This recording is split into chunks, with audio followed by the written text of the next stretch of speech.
In the vast, endless expanse of bottle world, among the brownish, translucent currents of what its inhabitants called the essence, lived the acetobacter. Tiny and industrious, they multiplied tirelessly, floating in perfect harmony with the environment that nourished them. The acetobacter had always known they had a mission to transform essence into vinegar. It was the sacred law, the ultimate purpose of existence. Every bacterium, from the moment of cell division, was taught how to absorb the surrounding alcohol and transmute it into that pungent liquid. Acetify and prosper was the motto that echoed through the assemblies of the microbial councils, the great gatherings where the wisest among the acetobacter proclaimed the unchanging truth of their civilization. But one day, from the depths of bottle world, the scientists emerged. They had studied the currents of the essence, analyzed the transformations of the very substance of existence, and reached a disturbing conclusion. Fellow acetobacter, proclaimed Dr. Acetius, an elderly scientist whose membranes vibrated with agitation.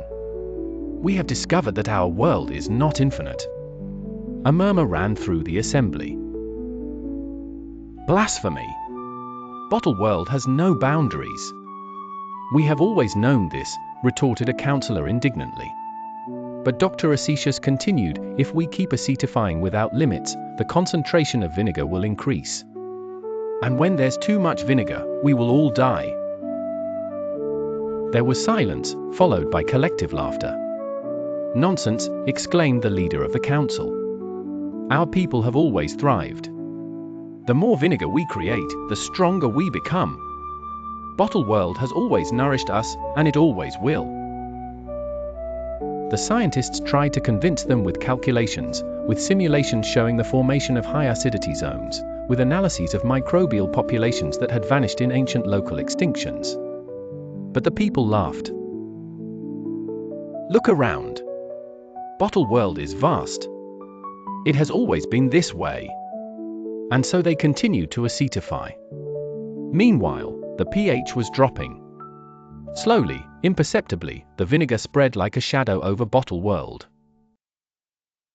The scientists retreated to their laboratories, carving warnings into the biofilm walls and whispering grim predictions to each other.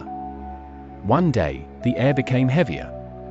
The acetobacter began to feel a burning sensation in their flagella.